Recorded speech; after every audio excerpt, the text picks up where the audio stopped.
correspondence. Pledge allegiance to the flag of the United States of America and to the republic for which it stands, one nation, under God, indivisible, with liberty and justice for all. Well, thank you for joining us this evening.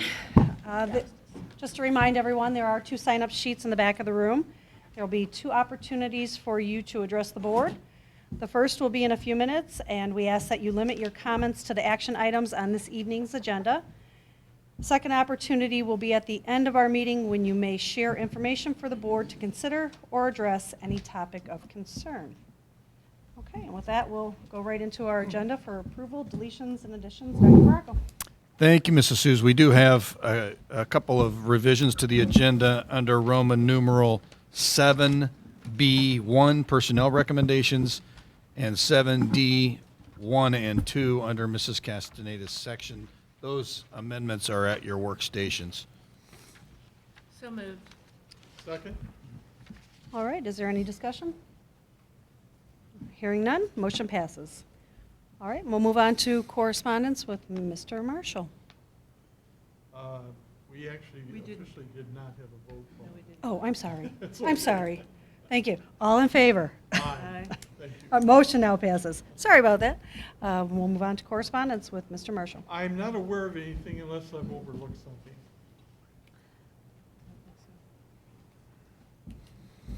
Okay, thank you. We'll go right into liaison committee updates, and we'll start with Dr. Malkow. Well, thank you, Mrs. Suze.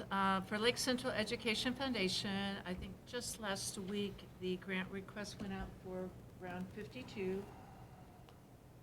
Right, I'm looking at Rob. Recently, they went out, if it wasn't last, okay. So, and we are, of course, looking for volunteers. If anybody would like to volunteer to be on the Lake Central Education Foundation Committee. More volunteer work, right? I know. But anyway, moving on to legislative, we're toying around with a lot of ideas, and we've got some plans going, even though we haven't solidified them. One thing I wanted to remind our board members of is that next week I'll be going to the local ISBA meeting that's about governance, and that will be over in LaPorte. And then on Tuesday, February 11th, we're going down to Indianapolis for the Indiana School Board Association rally and meeting with legislators. Also wanted to make everyone aware that on February 17th, which is the Monday following, the Indiana Coalition for Public Ed is having a rally and a get-together in Indianapolis. I cannot make it down there that day. If any of you would like to go, just let us know. And what day was that? It's Monday, the 17th. Monday, the 17th. President's Day. Will you be going down? I am going. You are going, okay. All right. The other would be that we have been talking about meeting with our legislators here. Larry and I have talked about a couple of dates, so we'll confirm you in the very near future when we decide to do that. And just to add to that, we did invite Senator Niemeyer and Representative Chung to the Legislative Action Network event at the School Board Association next Tuesday, and Representative Chung intends to make it. I have not heard back from Senator Niemeyer's staff yet. Okay, that's all then, thank you. Thank you. All right, Mr. Marshall. Yes, nothing to report on the Personnel Interview Committee at this point. Thank you. All right, and for my 2 committees, just for Dollars for Scholars, the application process is open for graduating seniors. So get to the Dollars for Scholars website, and if you need help, I know that Mrs. Kavitan in the office will help you. That's all I have. So then we'll move on to the official school board business topics. Dr. Baracco. Yeah, thank you for our consent agenda tonight. Seek board approval for the special board meeting, executive session, and regular board meeting minutes from January 21st, as well as approval. Any Call for discussions? vote. Yep, all right. All in favor? Aye. All right, motion passes. All right, do we have any public comments? No public comments. All right, we'll move on to our official school board business regular agenda. Dr. Baracco. Thank you again. For my first item, I seek the board's approval for the board policies that we reviewed at our last work session on January 21st, A through F in their entirety. And I would like to make that a motion. I will second that. All right, any questions or discussions? All right, all in favor, say aye. Aye. All right, motion passes. And for my second item, I'm seeking the board approval for professional leave request for me to attend TitleCon. It is specific to McKinney-Vento training, April 4th through 6th. I may be having that, getting confused with NSBA. April 14th through 16th, and that is down in Indianapolis. It is required training for all McKinney-Vento liaison and foster children liaisons, of which I currently serve. So moved. All right, we have a motion, and I will second that. Any discussions? All right, all in favor? Aye. Aye. All right, motion passes. Thank you. Next, we're fortunate to have Mary Tanis, president of the Dyer Town Council, with us this evening, and she wants to share with our community some information about the upcoming primary election, as well as some information about the town of Dyer. So, take it away, Mary. Several years ago, the town of Dyer began implementing our comprehensive plan. And that's because the train was coming in and we had to make a plan. What are we gonna do? So we, excuse me, we've hired a firm out of Orland Park, and she did the Munster plan. The name of the company is Ginkgo. And she does a beautiful job, not only of giving us some ideas about how we can plan for the future, but also changing up our ordinances and zoning to reflect that. So we have been having meetings, and we have another open meeting coming up in April. Don't know the date yet, but I would certainly invite you. And it's kind of intriguing because the plan, when she lays it out for us, is as long as this table right here, and shows us exactly what the potential is for Dyer. She's focused in on 5 particular areas.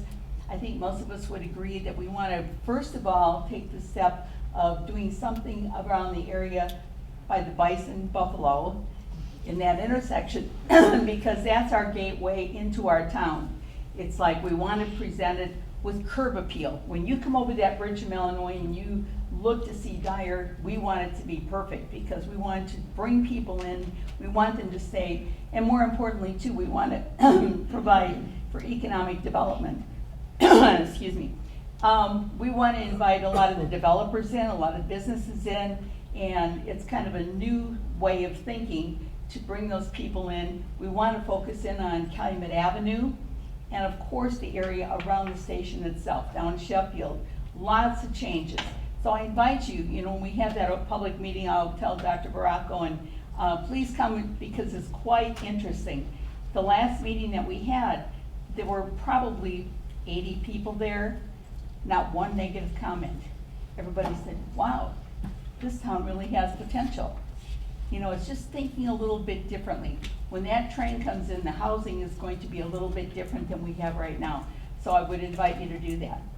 Second thing I wanted to tell you is we've had such a great response from Lake Central in a couple of areas. We had 2 students that helped us paint the Bison Buffalo at the corner. This year we have 2 of the students working on a video for Dyer to present for America in Bloom. We're an America in Bloom community, and we have our new group called Dyer in Bloom, and the purpose really is to kind of polish up everything around Dyer. We have judges come in every year, and they kind of give us some ideas about how we can change Dyer, and very active group. I'm hoping to talk to Mr. Rainwater and see if he can help us out, because we plan on giving out curb appeal awards. So we'd like to see if the people in the print shop could print those up, and also flyers for Arbor Day. We always give out 100 trees every year for Arbor Day. So active, lots of things going on in Dyer. We also have a number of students that are going to be serving as poll workers. I know I have already lined up 10 kids, students that are going to be working at the polls. And that's so important because kids really find out how important it is to vote. They see when they look at how many people that don't vote, very impressive to them that they do vote. And it also helps on a college application too. So if you know any students that want to work as co-workers, you have to be 16. And I know I'm turning my names in next week. But I thank you for your cooperation because the town of Dyer is doing well. Happy to report that. Thank you, Mary. Thank you, Mary. Mary, may I ask you a question? Yes. You're standing up there, I'm going to take advantage. You talked about Dyer, the South Shore coming south. Is it most of the activity going to be in the west side of Sheffield? You mean for the train coming in? Yes. It's right at the, on Main Street. That's where the station is. Okay, but which side of Sheffield? All of it. Okay, on both sides? Yes. Okay, well, now, is that, I guess where I'm going is, at one point, Main Street was projected to go over to Illinois. Is that still in the future? Right, because Joar Road is already built up to the Illinois part. All we have to do is connect it when the train comes in. Munster's a little bit reluctant, more than reluctant, to make it 4 lanes. We have encouraged them to make it 4 lanes because it's 4 lanes in Right. Illinois. And the beauty of Illinois is the fact that, you know, people were just terrified when, oh, the train's coming in. This is just going to be terrible for us. Bringing in low-income folks. I'll tell you something. The people that are low-income are the ones that live in Sauk Village in that particular area. Pace has already talked to them about getting a bus from that area up to the train station. Okay. So they can work in Chicago. That's what they want to do. So we're looking at a lot of different housing in Dyer. Row houses along Main Street is one of the new concepts. Mhm. Owner occupied, Very good. so it's a little bit. What is the expected time for the station to be ready to function? 2024, Well, that's close. yeah. I might see it then. Let's hope so. Okay. Thank you. Thank you. Thank you, Mary. Just a quick question, Mary, when did you say that date would be, or you don't know the date? I don't know, we haven't set it up yet. The town manager hasn't. Would you set it let up. Larry know if he can? Thank you again, Mary. You're welcome.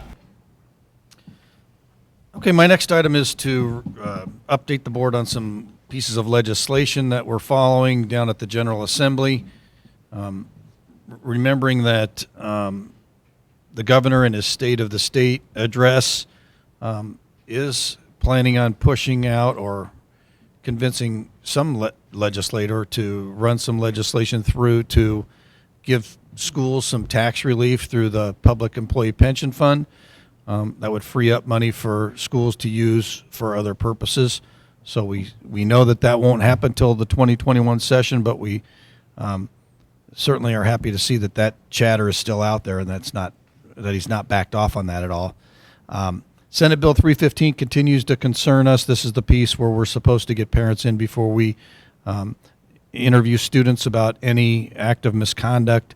As I've shared with both our professional organization, the superintendents, and the Principals Association, for them to testify that many times what starts out as investigating potential tardy or truancy turns into a student confessing to other things. And so it's fraught with problems. I mean, we have in loco parentis for a reason. The piece that we do agree with, that is if you have a hunch that it's criminal activity, you have the police do that interrogation at the police station. We've already been following, so that really would not impact us.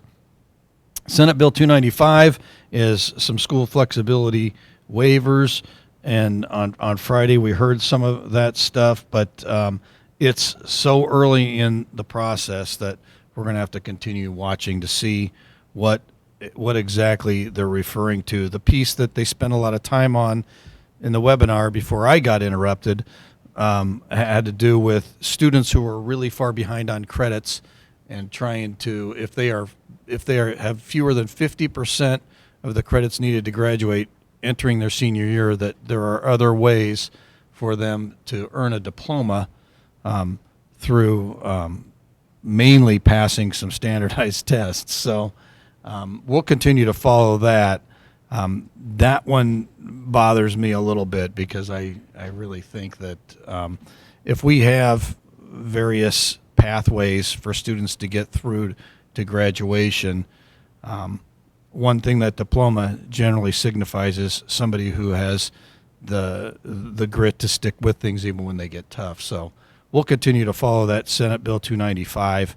House Bill 1066, mandatory posting of teacher data to website, including the number of teachers retained from the previous school year, number of teachers hired, number of teachers assigned to classrooms who are on emergency permits. Most of this data is already turned in by us to the state. It seems like they could extract that information and post it somewhere in Gateway or somewhere on the state website that people could look at if they wanted to. But I think it goes back to the notion that when we do get extra money, we're not hiring teachers with that money. Fortunately for us, we had the support of our community. We got referendum support, and we did add teachers and a lot of instructional support staff. But we'll continue to watch that piece. Senate Bill 425. I tried to talk to my grand poobah of business management today at lunch about the disannexation bill. He was a little bit disinterested at first because it has nothing to do with us, but I perked him up, and he did, by the end of lunch, agree that, well, it could be a problem down the road. This is a piece where Green Township over by South Bend wants to disannex themselves from the South Bend Community School Corp and join John Glenn.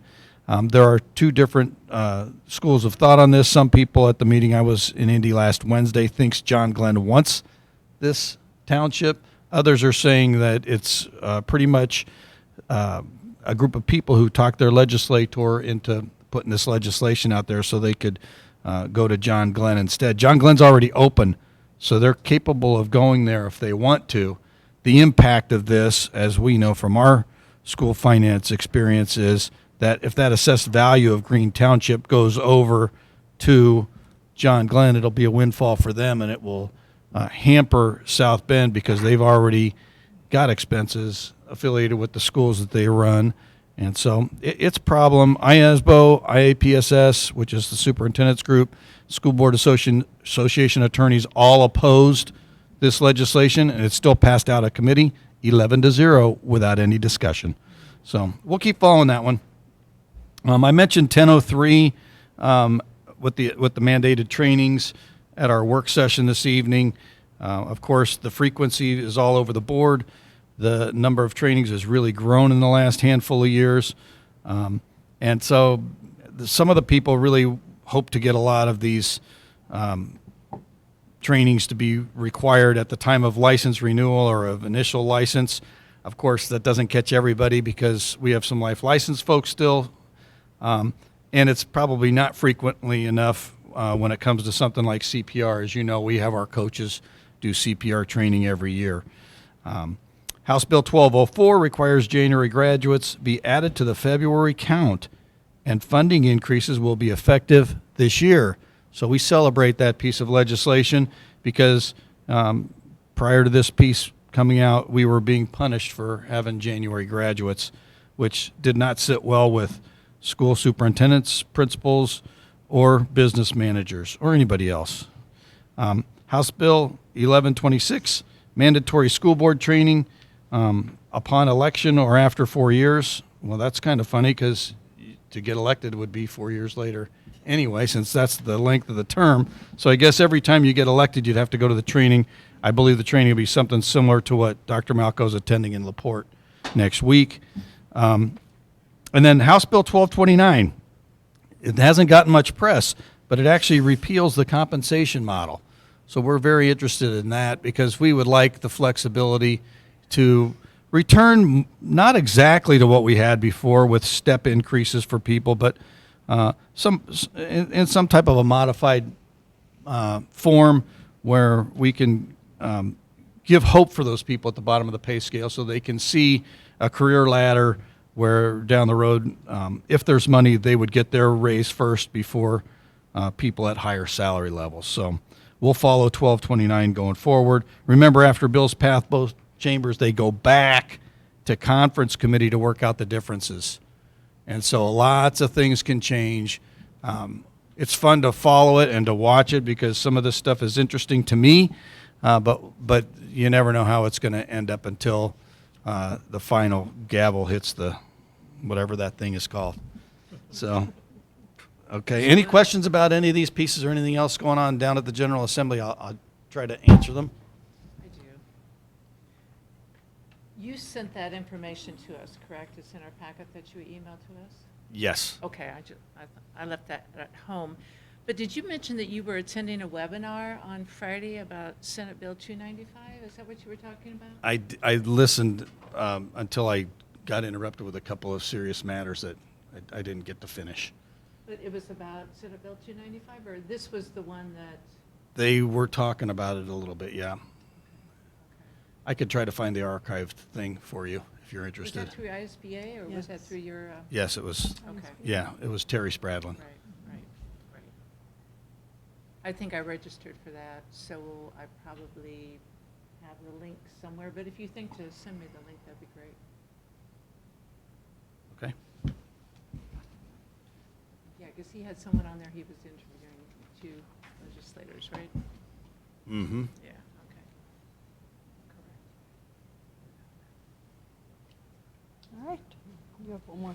Okay, so for my final item tonight is I just wanted to update the board on our community health clinic. And as you know, Mr. James and I visited the schools back in December, and we caught the high school in January. And I think our visits, combined with a lot of staff chatter, paid off, because in December we had our record for visits to the clinics. 114 people visited the clinics. Our prior high was 72. We'd been averaging in the low 60s since we started the program.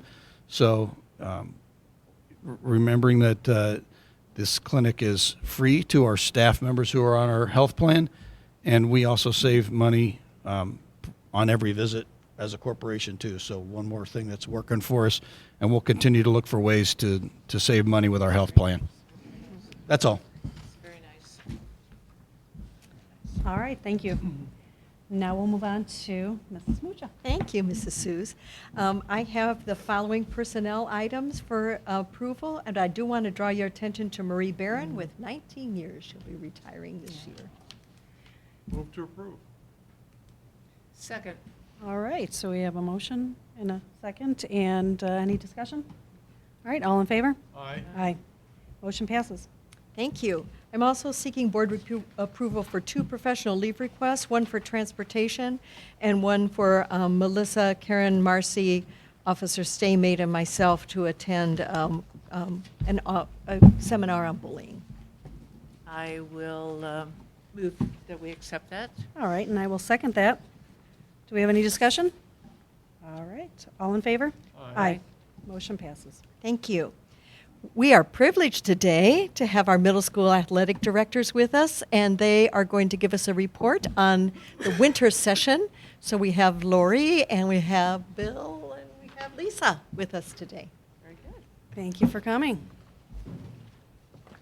And you have the packets at you.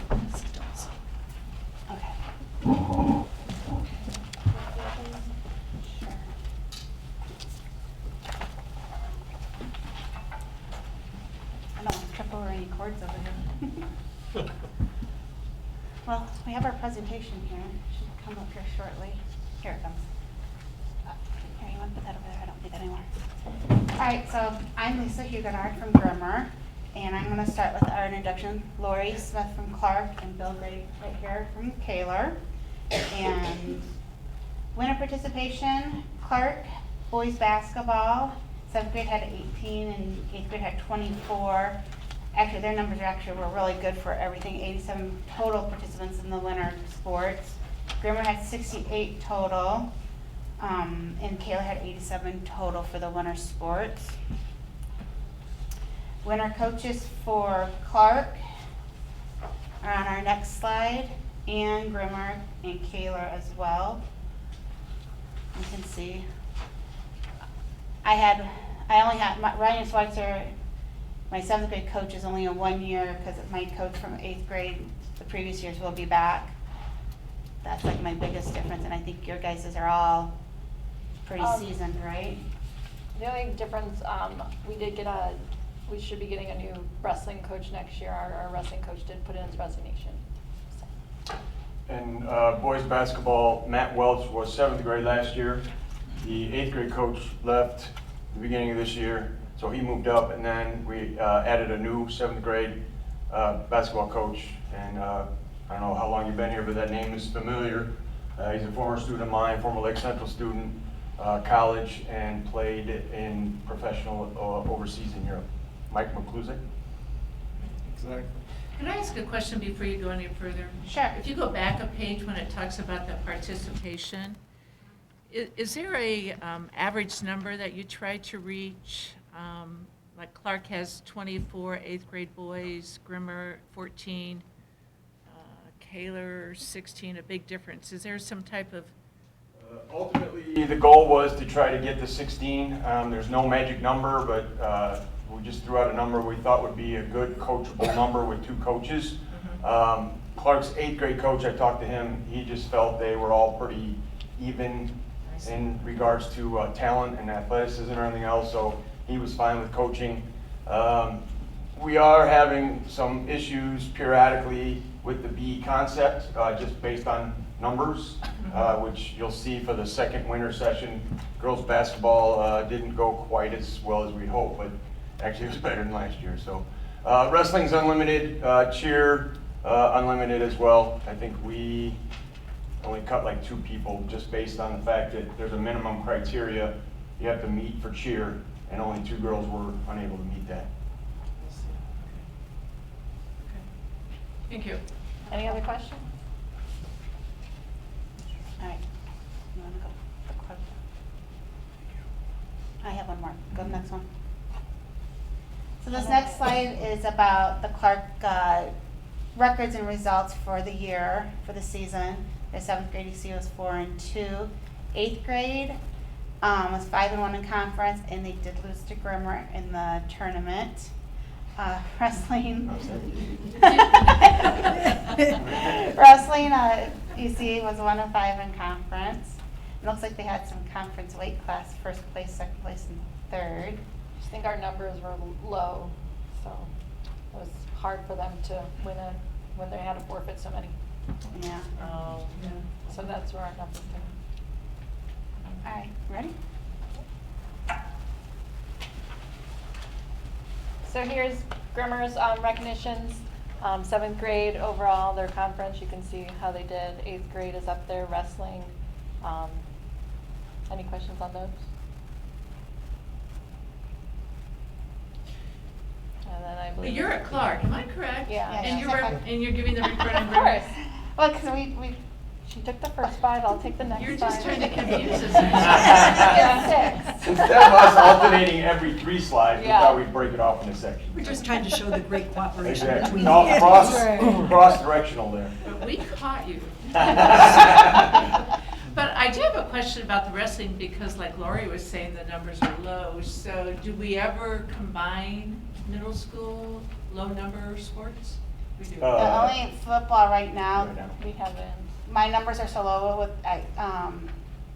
Grimmer that we don't have enough to even put the team together, so they get combined with Clark. That's right, that's right. So we meet periodically among the conference ADs, and we are finding there's a kind of an interesting dynamic going on with sports in general and participation. Some schools like Highland, Munster, and Lowell usually end up with a pretty significant number, but they're only one school, one community, one town, one, that's it, right? And so however many they get, that's the number they pass on from year to year to year.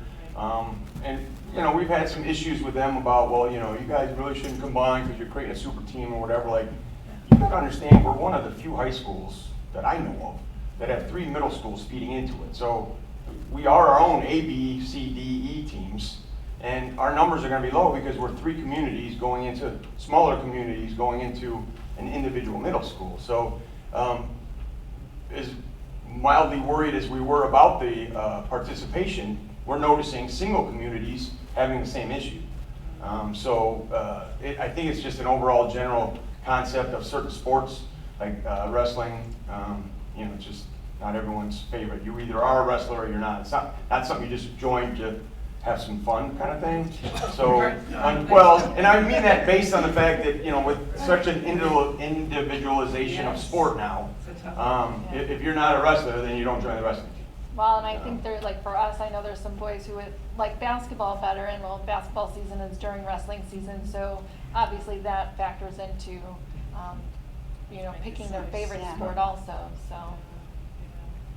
I just wondered, because, you know, the middle schools are so important to build the programs in the high school, and I know the three of you, and so I figured you had some brainstorming and dialogue about what to do and how to best keep programs going strong. Do we have soccer at the middle school?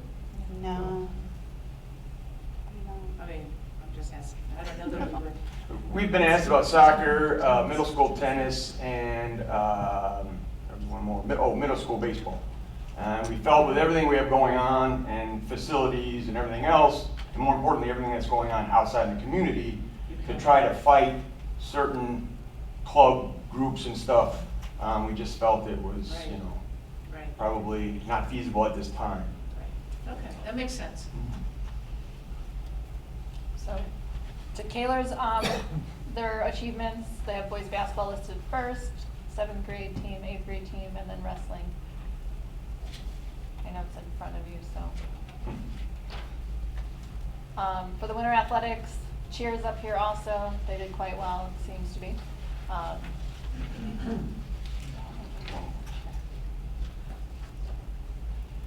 Okay, going into winter athletic, the finances, so, well, this was mine. This is the name of it's called. Got your own slide. Sorry. So you can see how many events Clark hosted, what each had brought in for gate receipts, concessions, put in how much we spent for event workers, other expenses with the concession expenses, and then items to be purchased. Questions? Sorry, you want to go back? So then your total gate receipts were 10,754, Hold on, I can go backwards. right? Yeah. And then. Well, that was for the concessions and for the gates. I just combined it because it was a profit. About 5,200 on gate receipts. Yeah. Right. So then by the time you subtracted your costs, you had, what, about 5,000 left? Let's go Closer down. to like in between, yeah, let's say between four, around 4. Okay. All right. And that's being new, what I know of.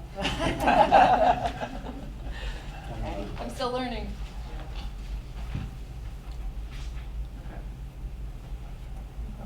Okay. And then continuing on, we got Grimmer Finances here. And then Kaler Finances as well. And I do apologize, I know I usually have a few more slides, but my font's bigger just because I can't see. So I always shoot for a certain font size, hoping I can get it all in there just so I can see it without. Yeah. We totally understand that. Yeah. Who was my volleyball coach? Oh, whatever. So, Okay, want me to move on? yeah. And then the teams, this is Clark's. Boys basketball on top, cheer on the left, wrestling on the right. I didn't have the name over there. Oh, yeah, sorry about that. And then Grimmer's. And again, I did more than one slide, sorry. So it's back here. That should be it. Oh, there. Any questions, anyone? Yeah. I do, Bill. All three of you are here. I've got the opportunity to ask this question. I'm not being critical. It's just for any open discussion. High school coaches, your philosophy for receiving them, what is going on your individual middle schools? What kind of interaction do we have? So technically, part of the head coaching position at the high school is supposed to articulate with the middle school. And 85–90% of the sports is doing that on a regular basis. Good. We're actually kind of forcing the issue a little bit more. We are hosting scrimmages and different things at the high school for the middle schools, just to help at that environment. Sure. It's harder for certain sports, such as track and cross country. Right. But I host the cross country conference tournament, and invite both the guys and girls cross-country teams to come down. So the coaches come over and their runners come over and help work. And then different opportunities are presented like that through some of the other conference tournaments we host. Track seems to be the hardest right now, not because the coaches don't want to come down. It just seems to be the most difficult logistically to get that crossover. Everything else seems to be working well. Either the coaches are showing up to a game, or they're coming to a practice, or they're at the scrimmages that we're hosting at the high school. So it's happening, definitely happening. It's happening better, I think, the 29 years that I've been here. It's happening more efficiently now. And the fact that the three of us are working together and we're trying to focus on that a little bit, that's helping. The head coaches kind of are grateful that we reach out to them, because in their busy seasons, you know, we're trying to schedule a middle school night for them if they can't, that kind of stuff. Right. So, yeah. Are we experiencing any extraordinary drain on our students coming out of middle school, going to other high schools? I guess I really haven't noticed it as much at my school, but I know it's happening. Like where kids are talking about going to the other schools, like Andrean and Mount Carmel.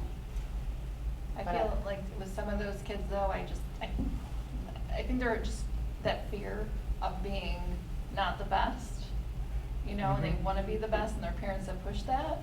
It plays, very big into that role, that they want something smaller, and maybe that just fits their personality better too. Sure. You know, and so unfortunately, Yeah.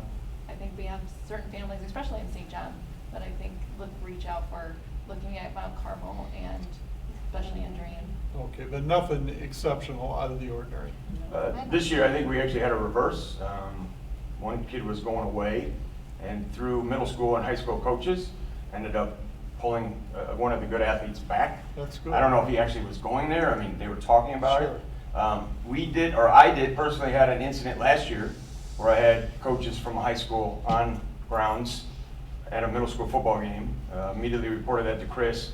We created a packet, I guess, reiterating the ICHAA.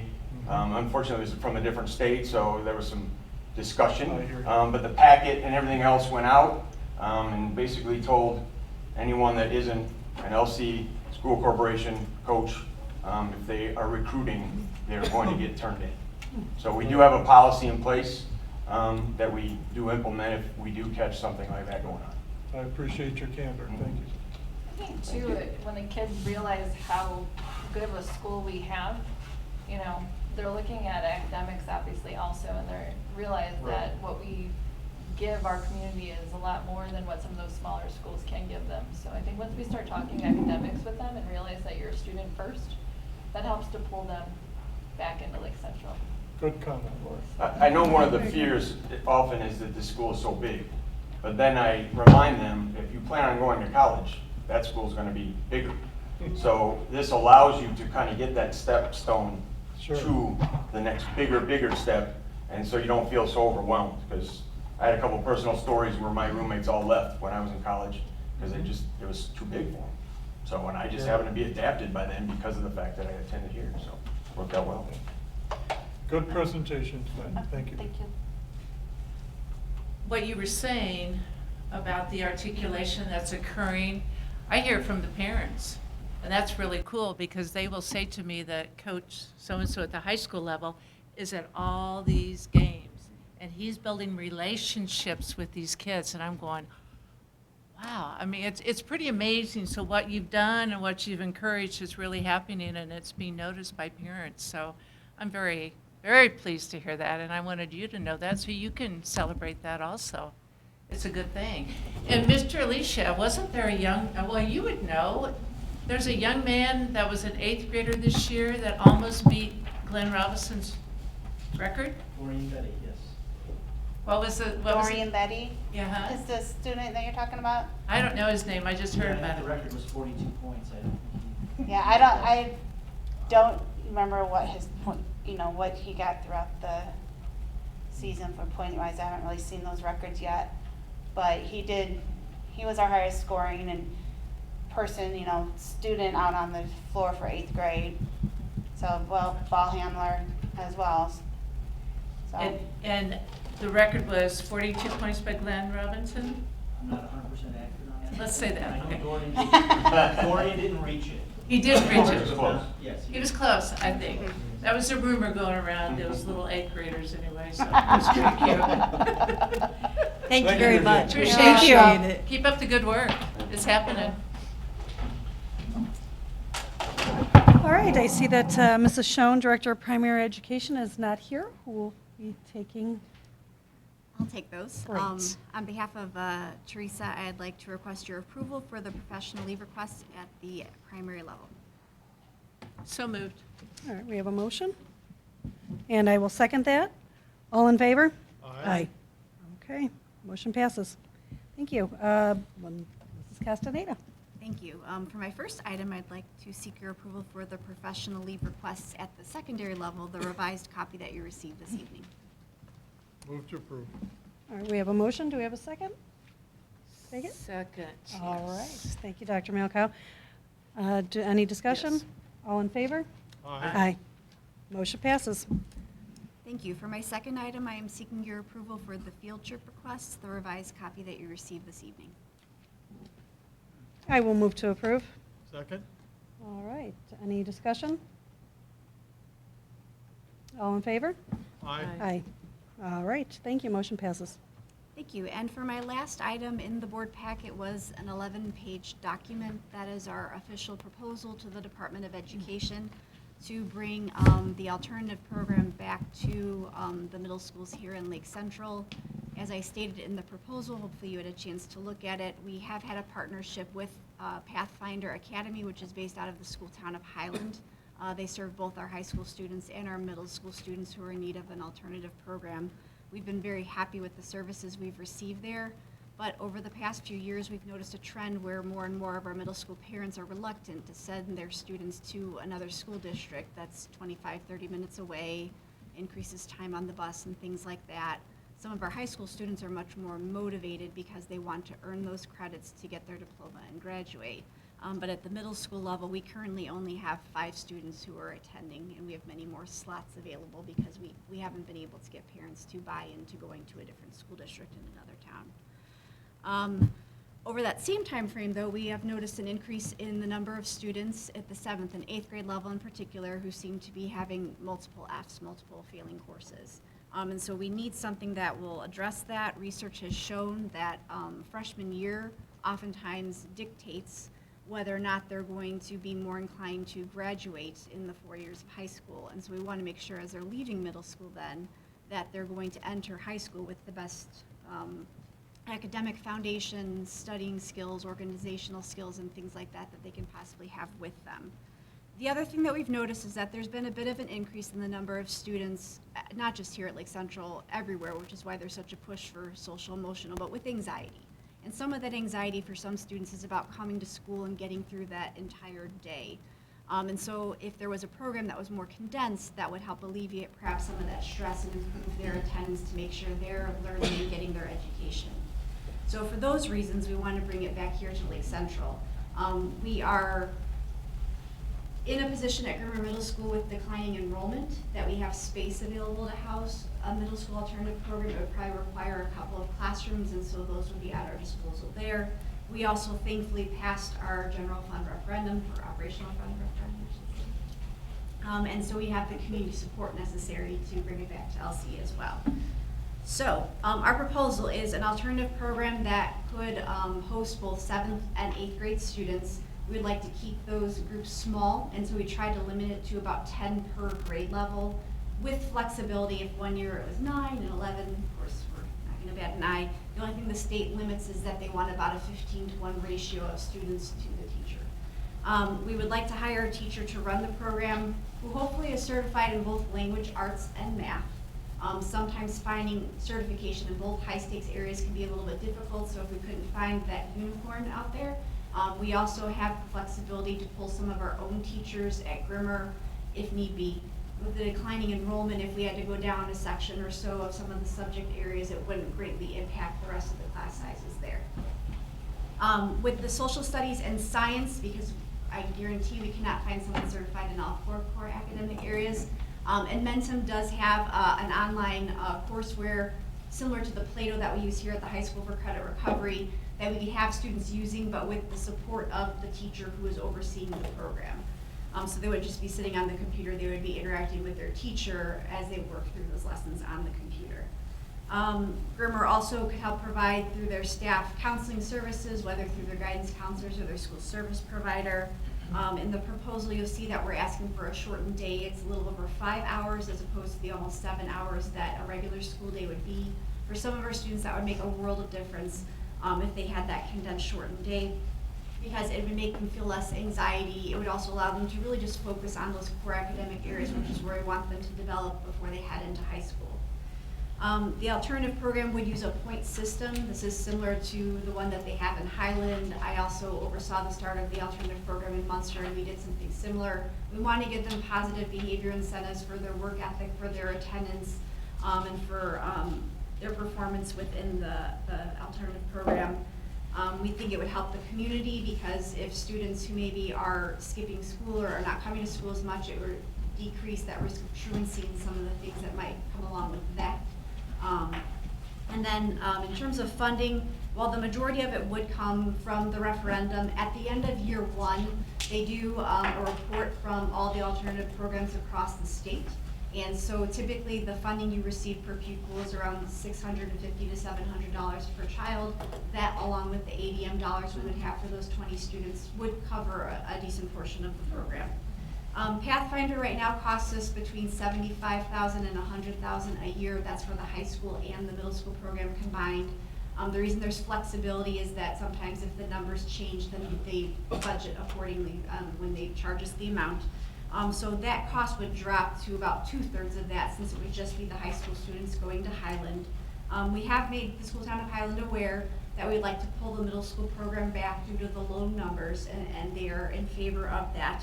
We made it very clear to them we're happy with their services. We want to continue the partnership with the high school, but at this time we feel this is what's best for our Lake Central students. Any questions on the proposal? So it would just be one teacher for 7th and 8th, Correct. and then just one para, or would it be several paras, or you just don't know until you get? Just one para should be para. able to cover it. Okay.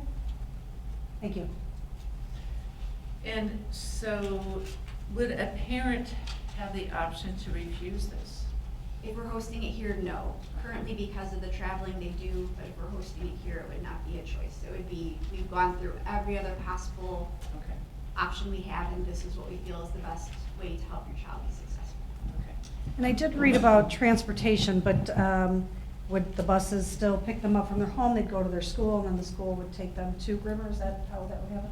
Correct. Currently, the buses from Lake Central pick up all the students in the alternative program and take them up to Highland. What we would do is we would have the students ride the morning bus with their peers, which would still give them an opportunity to socialize a bit with their friends. And then the buses at Clark and Kaler would take them to Grimmer, and they'd start their day there, and then we would have a single bus that would pick all the students in the program up and then take them back home across the district in the afternoon. The goals, the academic goals and behavioral goals, would that be determined by the student and some teachers, or how would that be handled? So you can see in there is a reflection piece by the student and by the parent. And that was something when I met with the administration from all 3 middle schools, they felt was something that was very, very beneficial during those intake meetings, to have the student and parent reflect on what maybe had brought them to this point and what they needed to improve upon. So they wanted to keep that in there. But in terms of the goals themselves and making sure they're measurable, though it would be the committee, the parent, and the teachers involved in that process, I think the administrator running the conference would kind of gather that feedback and then create those rules with that committee. So there will be frequent conferencing then? Is Yes. it more like an IEP in a It is. sense? Yeah. It is, because you want them to meet those goals by the end of the year. You can see that we have goals for the program in there as well that likely would mirror what the student goals would be in terms of decreasing the number of failures, increasing their attendance. They will have weekly progress reports that go home, talking about what they might have coming up that's due, also talking about where they are with their points. And then we, of course, would have the ability to pull the parents in as needed to discuss what was going on in the program. And then, of course, my main question, I think you already answered it, but the direct instruction will be by a human being and not the computer. Yes. Right. And what's happening with the high school program then? The high school is very happy with the program at Pathfinder. I think the only thing that the high school would wish was maybe to have a few more seats. And so I don't know if by giving up some of the middle school seats we have there, if there's any flexibility to add a few more high school seats for Lake Central High School. But at this point, we are happy with the services at Pathfinder at the high school level, and we don't see need to break away from them. So the high school students that need that extra support are willing to go to Pathfinder? You They don't are. find it, and people are saying no, okay. Because my question would be, can we replicate our own program here? And I know we have some credit recovery already going on, right? We do, and I do believe we could replicate it. I just don't think we've had that conversation. Okay, and, okay, very good. All righty. thank All right, you. I think we need to, One question. With the students in physical proximity at Grimmer, do you foresee any potential problem because of the close physical contact with labeling? No, the one thing we opted not to do with the school town, that the school town of Highland does do, and they're bringing students from 2 districts, so I understand why they do this, is they have those students in uniforms. And we didn't want to single them out in that type of way, so we definitely are not gonna make that a part of our program. I don't think it will single them out. I think that their day will run, not with them interacting with a lot of the students who are in the building because their schedule is so different. But they really do need the condensed day, so I think we're more concerned about giving that alternative setting to them than anything. Okay. Give it a try and then tweak it? Yes. Where it needs to be tweaked? And as of right now, the students who are at Pathfinder Academy in Highland, they can still participate in extracurriculars like sports and things like that. So the students in the alternative program would get to as well. We'll just have to figure out if it's gonna be at Grimmer or at the homeschool. We'll Sure. figure out those details. Sorry. That's it. Thank you. do we have a motion? I would like to make that motion. Thank you.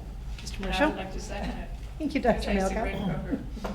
All right, all in favor? Aye. Any opposed? Motion passes. Thank you. All right, we'll move on to our Director of Student Services, Mrs. Vermella. And my only item tonight is to seek your approval for the professional leave requests that were included in your packet. So, All right, we have a motion, and I will second that. And any discussion? All in favor? Aye. Motion passes. Thank you. Thank you. All right, then we'll move right on to our Director of Business Services, Mr. James. Thank you. My only item is to seek your approval for the donations that were included in your board packet. So moved. second? All right, any discussion? All in favor? Aye. Motion passes. Thank you. That's all I have. And there are no public comments tonight. All right, so we'll move on to the board comments and considerations for future agenda Oh, wait, items. what about Rob?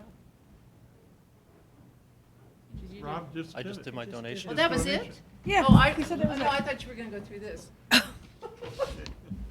No, we presented it, That's just the month. gave it to the board. Yeah. Oh, sorry. FYI. If you have questions, though, you can send us questions. Okay, no, I'm sorry. I Or thought you bring were them up at the gonna next meeting. I thought you were gonna go through that, my error. That's okay. All right, we'll start with Mr. Marshall. Because of the short staff, I think we've done a good, operable job, and I have no questions All or right. comments. Thank you. All right, thank you, Dr. Malka. You know, it was really exciting the other night to watch the gymnastics team. They're really doing well. And the color guard girls were in competition this week, and I believe they got 4th. And so they're really working, and they work so hard. I'm just so impressed with all of them. But I think that was it. I just wanted to give kudos to all them, and just the commitment that we have from individuals here, just to go above and beyond. It's amazing. So we appreciate it. Thank you. All right, and all I have is, I know that the wrestling team is competing this Saturday, and the girls' basketball's Tuesday, and the dance team, are they this weekend too? Yeah. 15th is, I know there's a well, lot. this Saturday they're in McCutcheon. McCutcheon, that's. Following Saturday they're here, if you want to see them, they're here. All right, They're- so if I missed anyone, sorry. Any teams? Can I add a very short comment? Sure. I know our high school wrestling team did an admirable job. I'm not quite sure what place they came in the. Second. Second, okay, that's for sure. I would like to notice, or at least make the notation that our board president's son is moving on to regionals.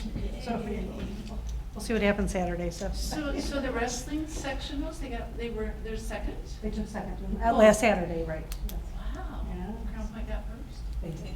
Oh, good for them. Not by much, we're catching them Oh, slowly. I didn't know So- that. And that's all I have, so, Dr. Rocco.